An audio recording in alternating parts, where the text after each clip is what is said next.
मैं फिर से अपने गुरुदेव आदिदेव महादेव के चरणों में प्रणाम करती हूँ। इस कालखंड के महामानव शाह भड़िंद्रानंद भैया शक्ति शेरपा दीदी नीलमानंद के चरणों में प्रणाम करती हूँ। समस्त गुरु भाई बहन के चरणों में प्रणाम करती हूँ। सभी श्रोता बंधु के चरणों में प्रणाम करती हूँ। मेरा प्रणाम स्वीकार करें। मैं माफी चाहती हूँ अपने गुरु भाई बहन से। कल मैंने कोई वीडियो नहीं डाला क्योंकि बहुत लेट हो गई थी कल। तो आइए आज हम लोग फिर से चलते हैं अनमिल आखड़ में।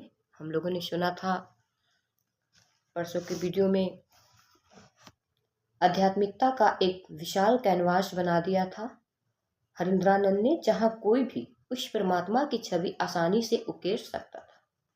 आइए अब इसके आगे चलते हैं। आध्यात्मिकता का एक विशाल कैनवास बना समझाते हुए साहब कहते हैं, जब आपके मन में कोई सोच पैदा होगी तभी समय लागू होगा। जन्म तिथि के साथ मृत्यु की तिथि भी संलग्न होती है। जो जन्म लिया है उसे जाना होगा, जो सृष्ट हुआ है उसे नष्ट होना होगा, जो आया है वह जाएगा, जो आया ही नहीं वह जाएगा कैसे। इसी बीच किसी ने अचक कर पूछा, काली कब की देवी है? साहब कहते हैं, महाकाली उस समय की देवी है जब समय था ही नहीं, सृष्टि थी ही नहीं। सृष्टि के लिए ईश्वर ने इच्छा ही नहीं की थी। वे महाकाल की शक्ति है। चर्चा का गहन दौर चल रहा है। एक दो गुरु भाई आदतन एक कोने में खड़े हैं। साहब दीदी के प्रति उनका समर्पण और साहब से उनका अकारण भय दोनों समझ से परे किंतु अनुकरणीय है।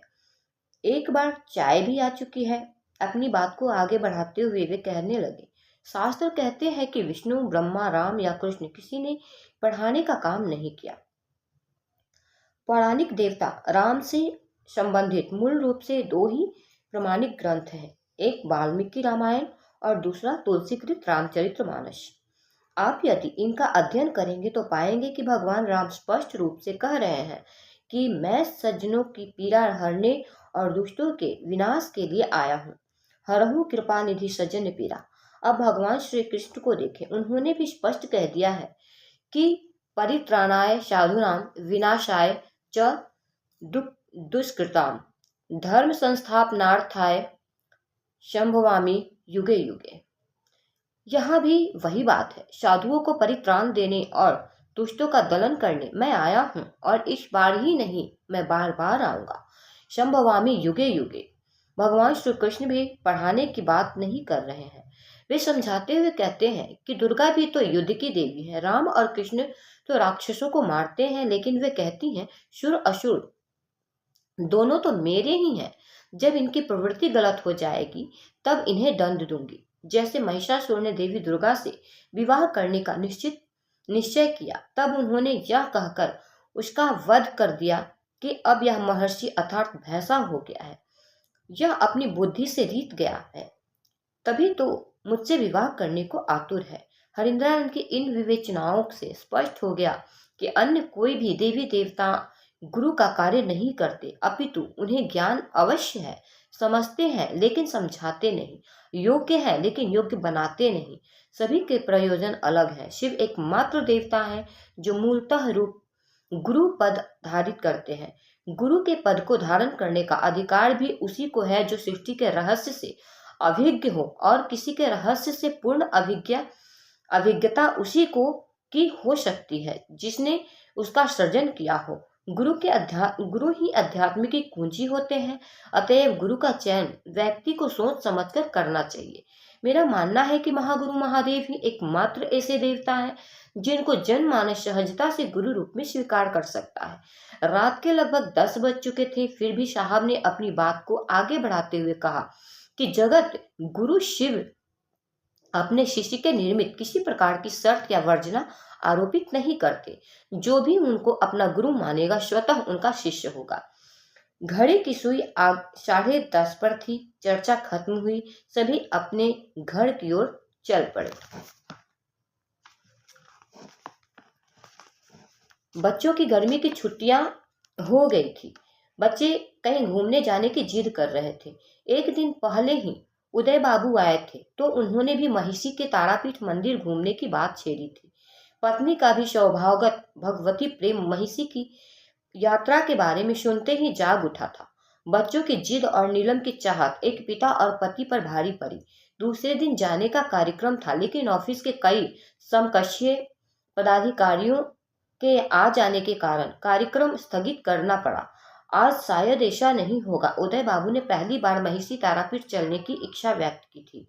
साहब ने तो पहले से ही महिषी के बारे में सुन रखा था। महिषी ही वह स्थान है जहाँ हिंदू धर्म के उत्थान के लिए निकले अद्वैतवाद के प्रवर्तक आदि शंकराचार्य ने वहाँ के स्थानीय विद्वान पंडित मंडल मिश्र और उनकी विदुषी पत्नी भारती के साथ शास्त्रार्थ किया था। मंडल मिश्र की पत्नी ने अंततः शास्त्रार्थ में इन्हें पराजित कर दिया था। तय कार्यक्रम के मुताबिक सभी आवास पर आ पहुंचे। इनमें से एक ने कहा कि सर, क्यों नहीं विमलेश झा को ही साथ ले लिया जाए। ये हरिद्रानंद के पारिवारिक मित्र थे। मिथिला सीता की भूमि है, इसलिए वहां बेटी बहन को बड़े सम्मान से देखा जाता है। शायद इसी कारण से विमलेश नीलम आनंद को दीदी कहकर संबोधित करते थे। नीलम भी मैथिली संस्कारों में पूरी तरह से घुल मिल गई थी। साहब परिवार के साथ गाड़ी में बैठे और महिषी के लिए प्रस्थान कर गए। मंदिर के प्रांगण के बाहर गाड़ी रुकी। मंदिर से सटी कई दुकानें थी जहां फूल माला प्रसाद आदि मिलते थे।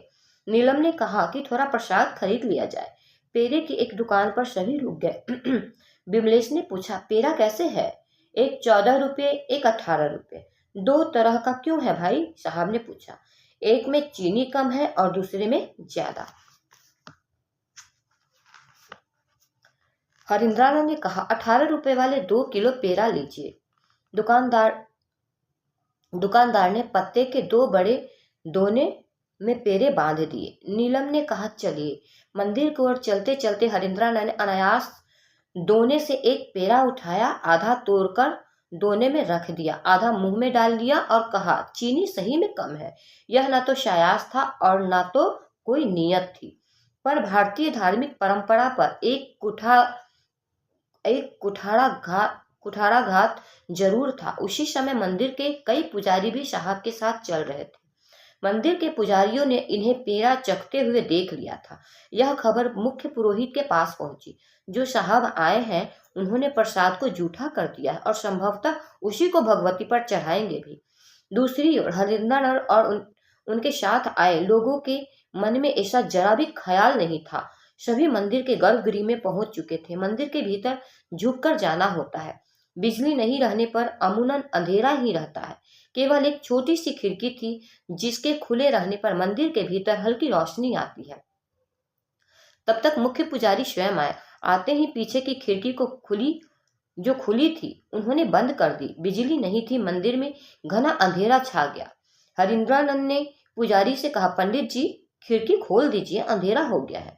पुजारी ने रूखे स्वर में कहा, खिड़की नहीं खुलेगी। साहब के भीतर का अफसर बोल पड़ा, पंडित जी, तमाशा मत कीजिए, खिड़की खुल गई। पुजारी क्रोध में कुछ सहयोगियों के साथ मंदिर के बाहर निकल गया। फिर भी कुछ पुजारी मंदिर के भीतर ही थे। मंदिर के बाहर बलि वेदी के निकट सीढ़ियों पर बैठकर मुख्य पुरोहित ने अन्य पुरोहितों के साथ मिलकर हंगामा करना शुरू कर दिया। बाहर का सुर अंदर आ गया। हरिंद्रानंद मामले की गंभीरता को समझ गए। सभी को मंदिर के भीतर छोड़कर खुद बाहर आ गए और नम्रता से समझाने की कोशिश करने लगे, लेकिन मुख्य पुरोहित कहाँ मानने वाले थे।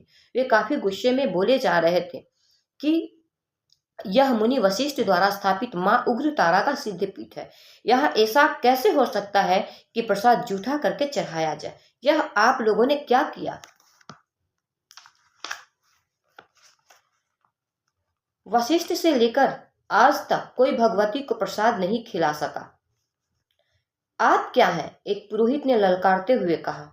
हरिंद्र बोले, हमने तो कहा ही नहीं कि भगवती को प्रसाद खिलाना है। हम लोगों ने ऐसा सोचा भी नहीं है। एक पुजारी ने कहा, इसे सिंहेश्वर मंदिर समझते हैं क्या? समझते देर नहीं लगी कि सिंहेश्वर मंदिर की घटना का इस क्षेत्र में नकारात्मक प्रभाव है।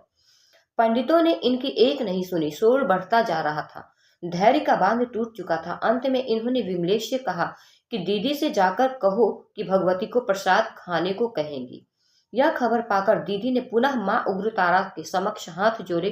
अकस्मात वहां उपस्थित सभी 14-15 व्यक्तियों को लगा मानो माँ उग्रतारा का विग्रह विचक पुंडरीक की भांति खिल उठा। प्रसाद तो चढ़ा ही हुआ था, वहां उपस्थित लोगों के लिए भ्रम मिश्रित आश्चर्य था, पर सत्य था, समक्ष था। प्रतिमा की समस्त अंगेष्ठी को घेर कर एक विचित्र आभा लहरा उठी, जैसे पूरी की पूरी प्रतिभा शोभा से सिंधु में अवगामन कर रही हो। माँ तारा का मुख सहज हो उठा, तेजोदीप्त मुख से ज्योत्सना की धवल धारा सीधे बरस रही थी। अभिचार साधना से डूबी हुई करुणा ने प्रसाद ग्रहण किया। पराविधा भगवती तारा की माला गले से टूटकर उनके पांव पर गिर गई। देखते देखते पत्ते के दोने में रखे सभी पेरे 2 हिस्से में टूट चुके थे। आश्चर्य तो यह था कि टूटे हुए पेरे उसी अनुपात में 2 टुकड़ों में बटे थे जिस आकार में हरिंद्रानंद ने आधे पेरे को तोड़कर खा रखा था। मंदिर के गर्भगृह में घट रही इस अविस्मरणीय घटना के साक्षी कम ही लोग थे, पर फिर भी संख्या 14-15 से कम नहीं थी। तेजी से कुछ नवयुवक पुजारी बाहर आए और मुख्य पुरोहित से कहा, बाबा आप चुप हो जाइए। जल्दी जल्दी बोलने के कारण उनकी आवाज भी बिखर रही थी। भगवती के गले की माला टूटकर गिर गई है, सारा पेरा 2 टुकड़ों में बट गया है। इन लोगों पर महामाया खेल रही है। अंदर नीलम आनंद भगवती के इस प्रेम को पाकर कृत हो चुकी है थी। दीदी ने त्रिपुर भैरवी के इस रूप को देखकर अपने भाग्य को सराहा। उन्हें इससे अधिक और क्या मिल सकता था। बात वही थी, मुझे मिल गए दोनों जहां। अब देखिए, दोनों तरफ अजीबोगरीब हाल था।